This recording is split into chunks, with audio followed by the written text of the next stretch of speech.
Praise the Lord. ஆண்டவரும் இரட்சகருமாக இயேசு கிறிஸ்துவின் நாமத்தினாலே மீண்டுமாய் உங்களை இந்த நாளில் வாழ்த்துகிறேன். எல்லாரும் ஜெபம் பண்ணிட்டு இருக்கிறீங்கன்னு நினைக்கிறேன்.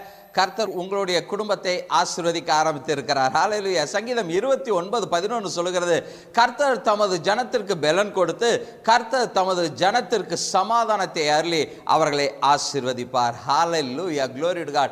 ஆண்டவர் இந்த வருடம் முழுவதும் 2026 ஆண்டு முழுவதும் கர்த்தர் உங்களை நிறைவாய் ஆசீர்வதிக்க போகிறார். உங்களுடைய சரீரத்தில் நல்ல பலனை கொடுத்து உங்கள் வாழ்வில் ஒரு சமாதானத்தை கொடுத்து இந்த வருடத்தில் ஆசீர்வதிக்க போகிறார்.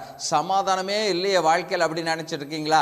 ஆண்டவர் இந்த வருடம் உங்களை சமாதானத்தினால நிரப்ப போகிறார். உங்களுடைய வாழ்க்கையில் இருக்கக்கூடிய பலவீனங்கள் எல்லாவற்றையும் மாற்றி கர்த்தர் நிறைவான பலனை கொடுத்து அவருடைய பலத்தினால உங்களை இடை கட்டி உங்களுக்கு சமாதானத்தை கொடுக்க போகிறார்.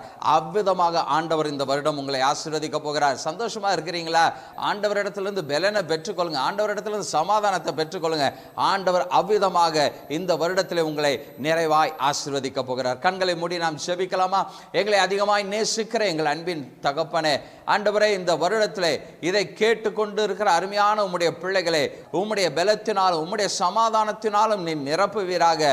ஆண்டவரே, வாழ்க்கையில எந்தெந்த பகுதியில் இவர்களுக்கு சமாதானம் இல்லாத சூழ்நிலை உண்டாகிறதோ அந்த பகுதிகளில் எல்லாம் ஆண்டவரே இவர்களுடைய வேலையிலே சமாதானம் உண்டாகட்டும், இவர்கள் சரீர சுகத்திலே சமாதானம் உண்டாகட்டும், இவர்களுடைய பிள்ளைகளுடைய வாழ்க்கையில சமாதானம் உண்டாகட்டும். இவர்கள் வாழ்வின் ஒவ்வொரு பகுதியிலும் உம்முடைய நிறைவான சமாதானத்தை இவர்களுக்கு கொடுத்து இவர்களை ஆசீர்வதிக்கும்படியாய் உம்முடைய ஊழியக்காரனாய் இவர்களுக்காய் ஜெபிக்கிறேன். கர்த்தர் நீர் ஆசீர்வதிப்பீராக. இயேசு கிறிஸ்துவின் நாமத்தில் ஜெபிக்கிறோம் எங்கள் ஜீவனுள்ள நல்ல தகப்பனே.